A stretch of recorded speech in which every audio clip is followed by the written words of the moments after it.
What's up, guys? Welcome to another episode of The Good, The Bold, The Honest from Kigali, Rwanda.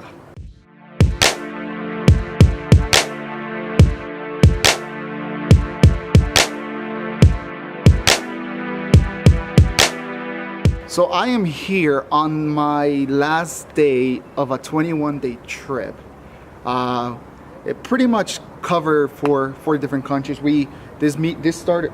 Ooh, It's all started in Ghana, where we went to. Then afterwards, I went to Ivory Coast, Kenya this weekend, and finally here in Rwanda, concluding a 21-day trip.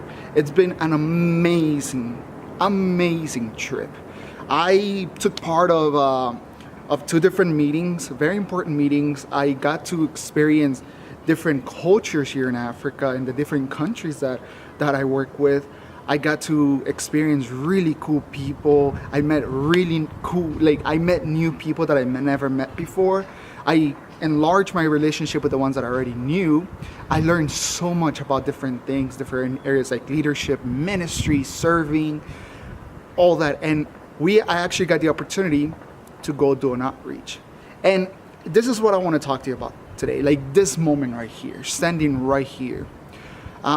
In a very distant past, a long time ago, I never thought I'll be in Africa, regardless, like working here.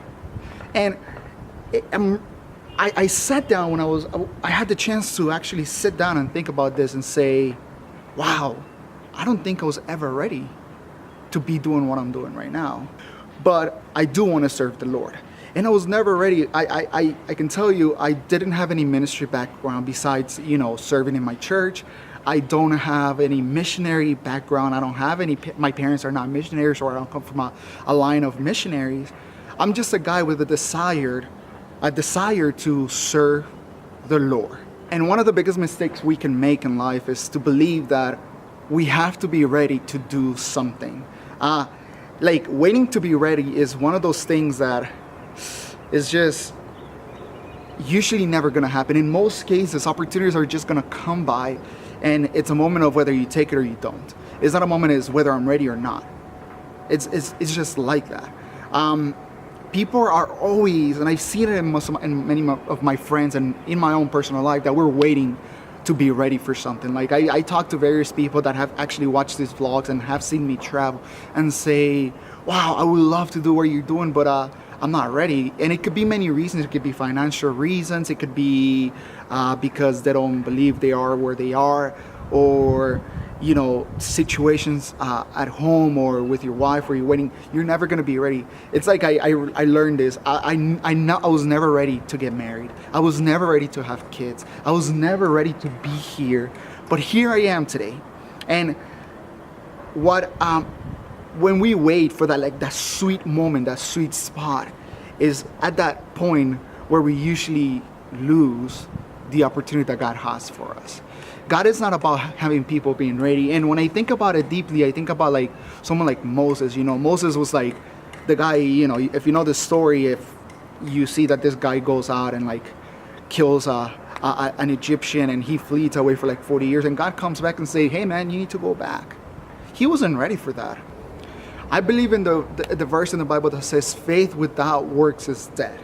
And what do I believe this? Because there's a misconception about Christians and people that have faith in God, and that we just sit there and wait for God to do something. And yes, there are people like that, but not all of us are like that.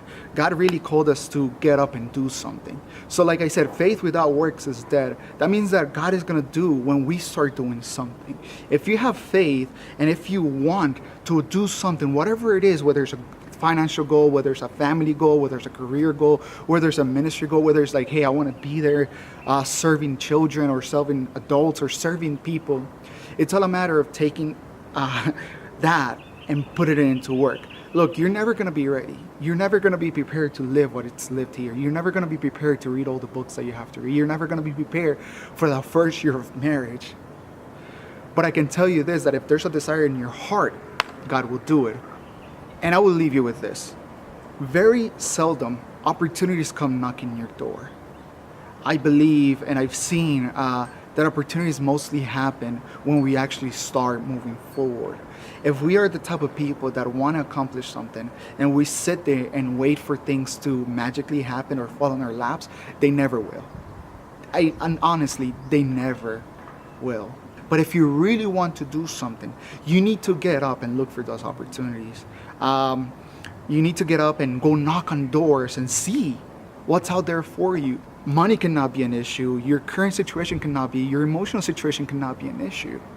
What it is that you need to tell God, God, this is what I want. Write down the things that you want to do and bring them to God and bring them to Christ and say, God, this is what I want to do, and start taking steps of faith. If you want to serve, if you want a better job, start doing things that you don't really have mind doing or really things that you don't want to do. But in order to get to those big goals and those big desires, you have to start somewhere. But if I don't start doing something about my future, nobody will. And it's the same with you. If you don't start doing something about your future will never happen. So I really hope you liked this little video. I hope you enjoyed the view, you enjoyed this talk. I really encourage you to subscribe to my channel. Like, if you feel that this is going to be helpful for someone, a friend, a family member, please go ahead and share that button with them. Leave any comments below. I'm really interested in hearing what you guys have to say. If you have a topic you'd like me to talk about, please let me know. Once again, I'll see you next week with a new video from The Good, The Bold, The Honest, and thank you so much for watching.